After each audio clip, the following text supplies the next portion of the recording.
Il était une fois, dans un royaume fantastique des félins, un jeune prince nommé Mixen, toujours curieux des plaisirs de la vie. Son père, le roi Ronron, régnait avec sagesse et bienveillance sur le royaume. Un jour, alors que Mixen jouait dans les jardins royaux, il se laissa distraire par un papillon coloré et dans un élan d'enthousiasme, brisa accidentellement un vase précieux, héritage de leurs ancêtres. Le fidèle serviteur de la famille, un chien nommé Rufus, était là pour témoigner de la scène. Ce dernier, bien que loyal, avait toujours rêvé d'un peu plus de pouvoir dans le royaume.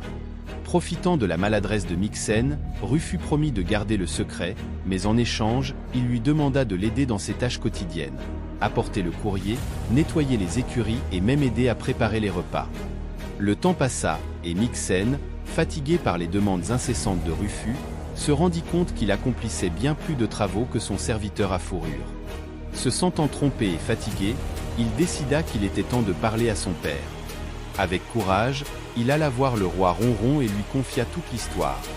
Le roi, bien que surpris, ne put s'empêcher de sourire. Il prit son fils dans ses pattes velues et lui expliqua avec tendresse. « Mon cher Mixen, tu es ma plus grande richesse, et aucun vase, si précieux soit-il, ne vaut la beauté de notre lien. » Soulagé et reconnaissant, remercia son père pour son pardon. Mixen reprit confiance, mais Rufus, voyant que son stratagème était sur le point d'échouer, chercha à intimider à nouveau le jeune prince. « Si tu ne continues pas à faire mes tâches, je vais tout raconter au roi, et tu regretteras de ne pas avoir su rester à ta place, » dit-il d'un ton menaçant.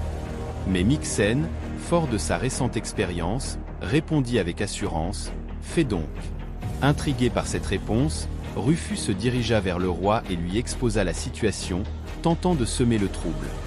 Le roi, avec un regard plein de sagesse, rétorqua « Rufus, rien n'est plus précieux pour moi que mon fils. » Le réprimanda sévèrement pour son comportement sournois et abusif.